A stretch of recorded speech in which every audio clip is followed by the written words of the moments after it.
Hi everyone, welcome to today's episode of Beauty Bosses. I'm so excited about our guest, Erin McLoughlin, a seasoned journalist and correspondent for NBC News. Welcome. Thank you, I'm thrilled to be here. This is really exciting to chat with you because you've been responsible for covering some of the most important stories of the past decade, and especially in the past few years, the news cycle has been crazy. Non-stop. So did you always know that you wanted to be a journalist? How did this all start for you? You know, the short answer is yes. Amazing. Since I was 9 years old, I had an idea that I wanted to be a journalist. And I remember the Iraq War was going, and the first one, and I created a little newsletter and went door to door selling it to my neighbors about the history of Iraq. And that was my first assignment, self-assigned. Oh my God, So that's kind so of in my DNA. Even though I come from a family of lawyers, I chose journalism from a very cool. How did you get news when you were a kid? Did you get it from a TV or from a newspaper or radio? It was my dad. He's a self-described news addict. He always had CNN on. We at that point you could get physical.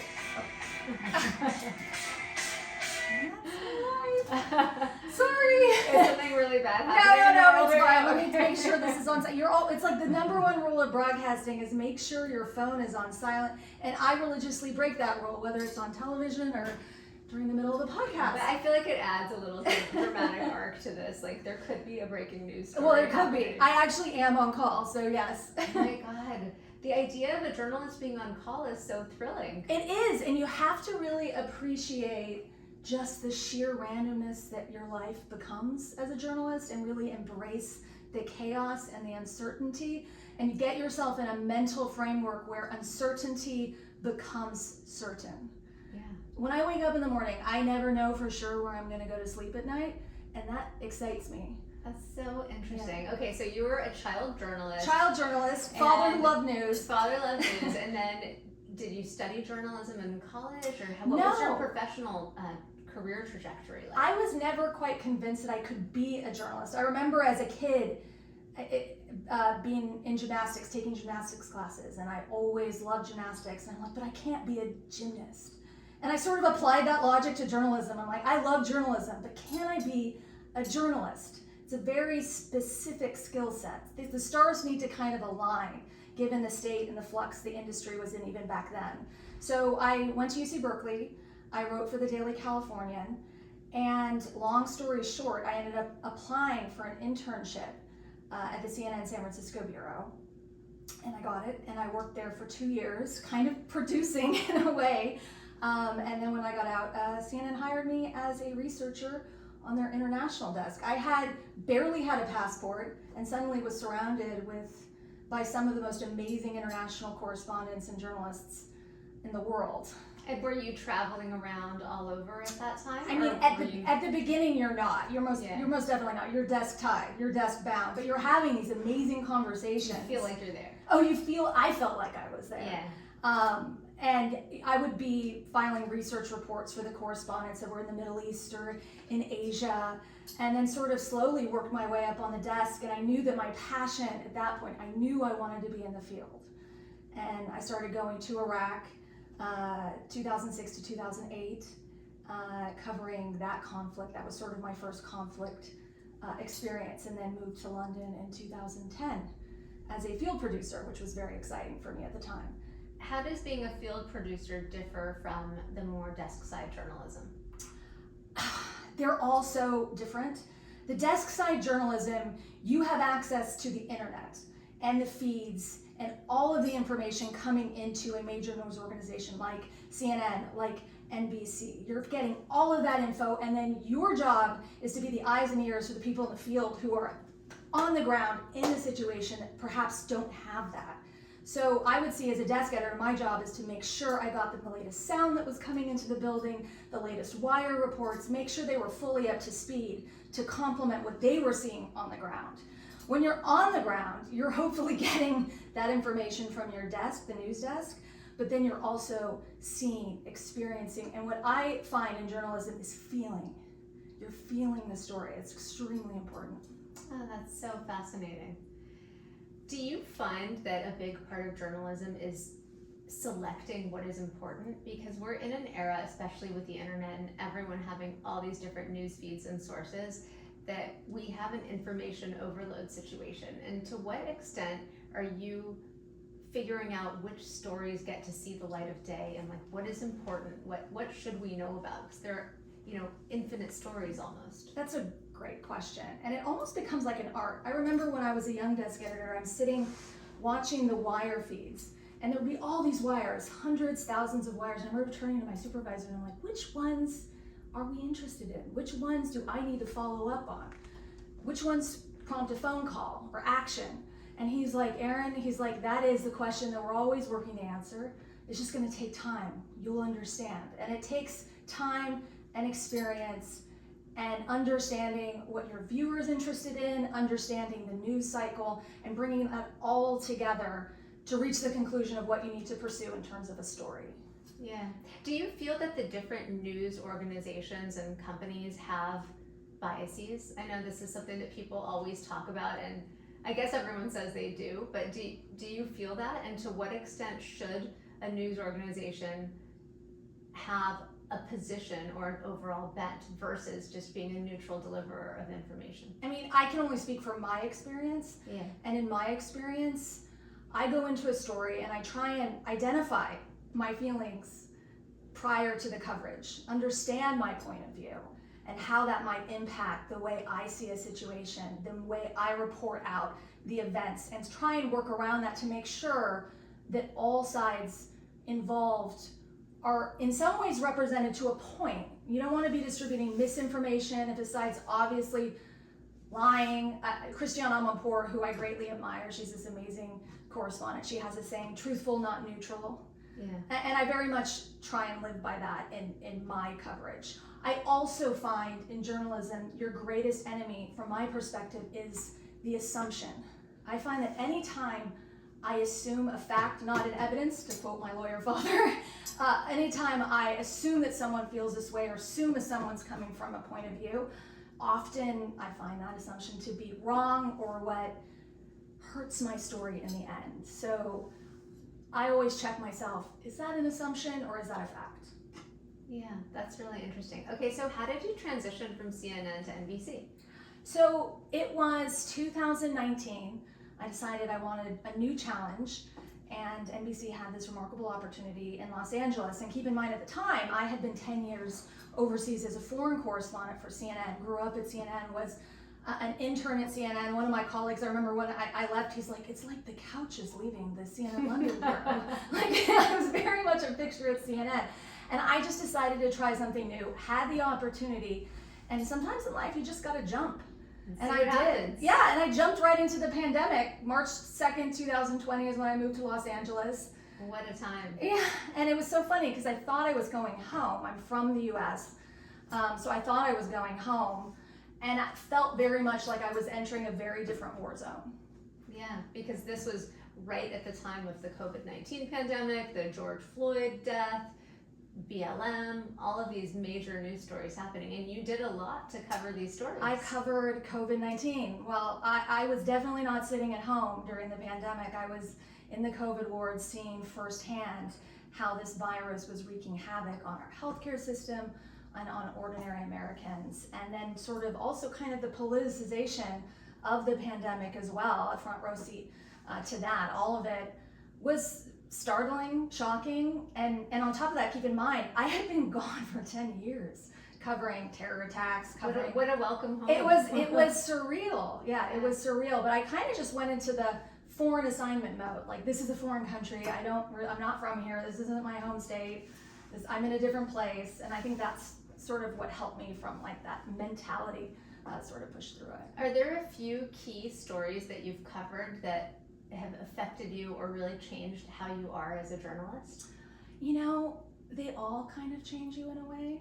I think that is part of what we do, especially when you see so much tragedy. The pandemic for sure changed me. It changed how I saw our healthcare system, changed how I saw doctors, nurses on the front lines of that fight. I covered the Ukraine war. That was shocking and horrifying to see. I was there in Kyiv the night the first Russian bombs dropped, listening to the sounds of explosions in the distance and realizing that this could potentially be a real turning point in history and what this attack meant for the Western world.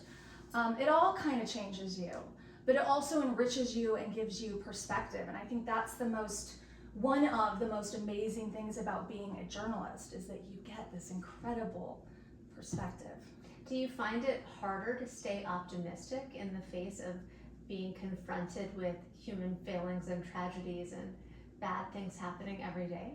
You know, it's so funny. No matter where I go, you meet amazing people. You meet incredible people who care, who love, who are remarkably like you.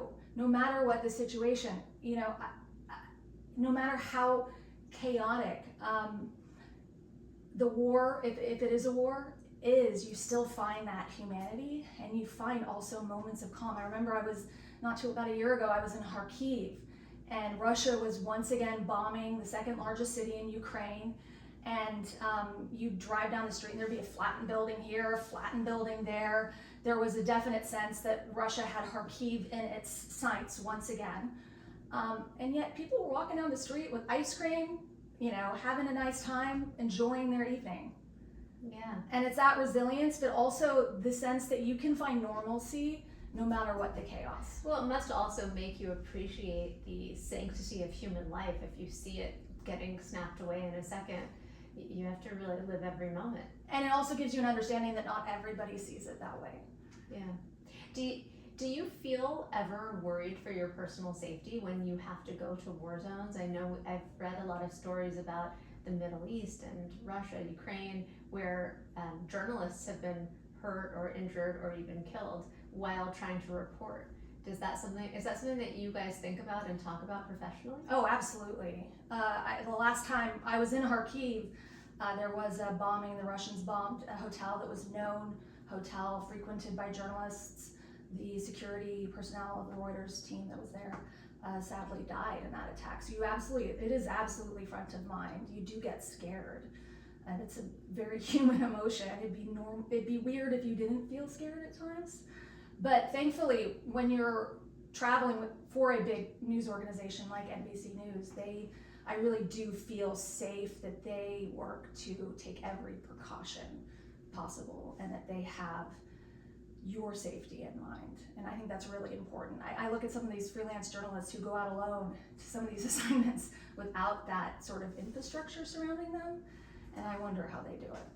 What do you make of kind of what I would say is a generalized distrust of news media that has become a common sentiment? And I don't know if it's because of social media and a million different sources coming at it from different angles, but I feel like people are so skeptical of the news now. Well, I think you should be skeptical. You should question your sources, where you're getting your information, especially in this day and age.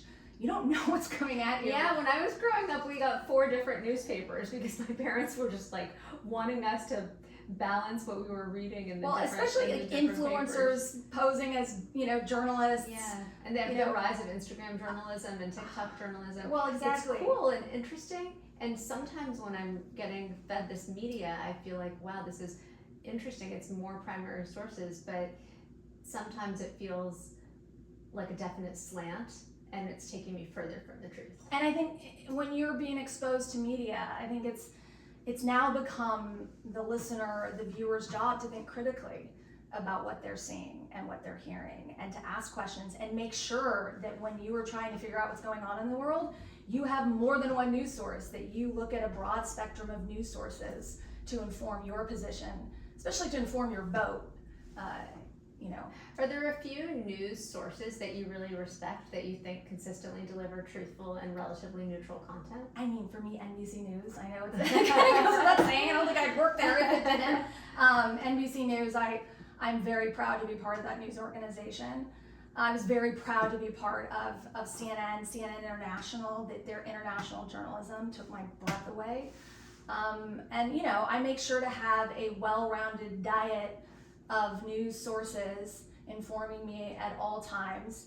And then when I'm covering the story, make sure I'm having a well-rounded Rolodex of perspectives to understand an issue and understand what's happening. To what extent do you think news should be sanitized or presented in a less harsh way for children? Because obviously at age 9, when you were doing your beat reporting of the Iraq War, you were really in it. But I hear differing opinions from parents and educators about how to tell kids sad stories in the news. Do you have any ideas about that? I mean, that's a really interesting question. I used to file for Nightly Kids.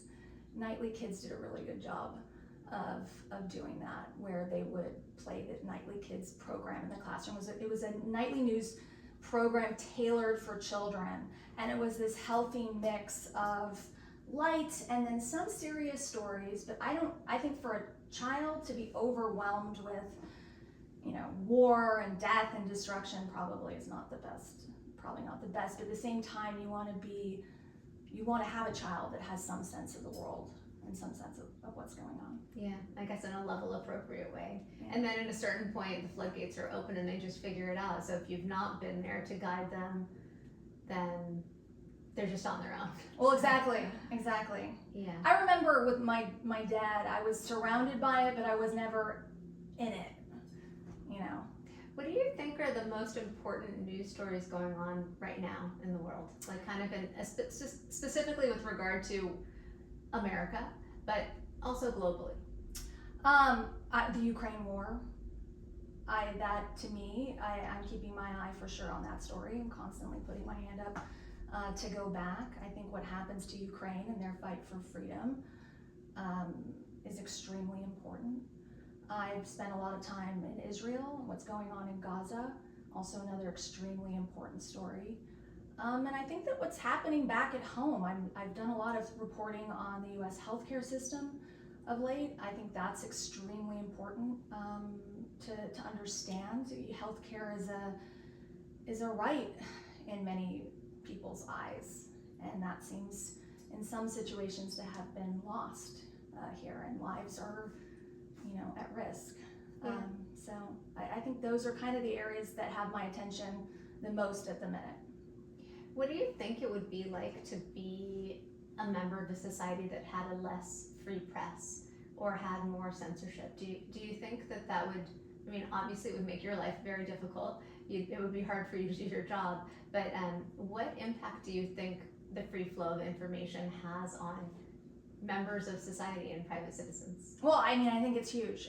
When you look at a country that does not have the same freedoms, the country that comes to mind is Russia, where everything is heavily censored. Only a certain section of the society has access to a VPN to access the internet, where they kind of live in a parallel reality that's filtered by a regime, Putin's regime. It's a very different, and I feel like because they don't have that freedom of the press, they don't really see, a lot of ordinary Russians perhaps don't have the full picture of what's happening in Ukraine and what's happening to their country as a result of that war. Yeah, it's crazy what's going on. What advice do you have to a young person who might be interested in a career in journalism or news correspondence, reporting, any of this stuff? I think the number one piece of advice is know yourself. If you want to be a journalist, really get to the bottom of why and what is it about journalism that excites you, and understand yourself before entering a profession that is constantly changing, that is a complete roller coaster ride. No one knows where journalism is going next, given the rapid acceleration of technology. So understand yourself and why you want to do it as your starting point. Did you feel like you knew you were going to be a verbal on-camera person, or did you think that you might go into more of the written journalism? I was initially looking at becoming a print journalist at the time when I was in college, and I quickly realized that there were absolutely no jobs in print journalism at the time. So that's when I decided to pivot. I went into television. I always saw myself as someone who was behind the scenes. And then I realized that if I wanted to experience and tell stories, which I had this overwhelming urge inside of me to do, if I wanted a seat on that chopper with the troops, guaranteed. So cool. As a reporter, like you need to be a reporter. You need to from behind the camera, in front of the camera, and that's why I made that decision. You have such a unique opportunity to pull specific stories to be emblematic of a larger theme, which I think is also really fascinating specifically about your work, where you'll tell one little specific story and it has echoes for everything else. It's almost like Wordsworth's lyrical ballads, where you describe one little thing and it tells you everything. I mean, and that's why you also have to be very careful in choosing what stories you choose to amplify. Are you concerned about AI and the impact it's going to have on how people perceive the truth? And oh, absolutely. Do you guys talk about this professionally? Oh, absolutely. I not long ago that ship that crashed into the Brooklyn Bridge. Yeah. That crazy video that went viral. I was traveling back from Brooklyn that night. I'm like, did that really happen? The bridge looks fine. And I remember seeing it on Instagram, but then going to NBC News and CNN to see if it was true.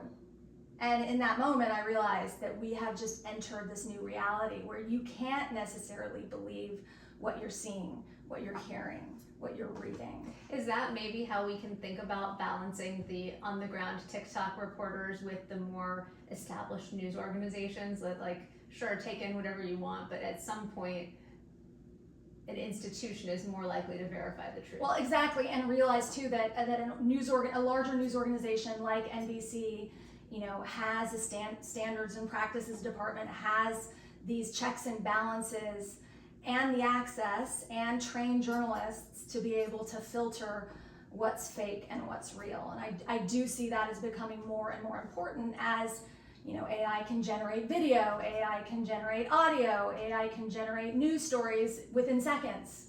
So suddenly our social media feeds are going to be flooded with material content, and we will have no idea, what's real and what's fake. What's the most difficult thing about your job? Sometimes when you're in the field and you're on a breaking news story, sleep. You just don't get it.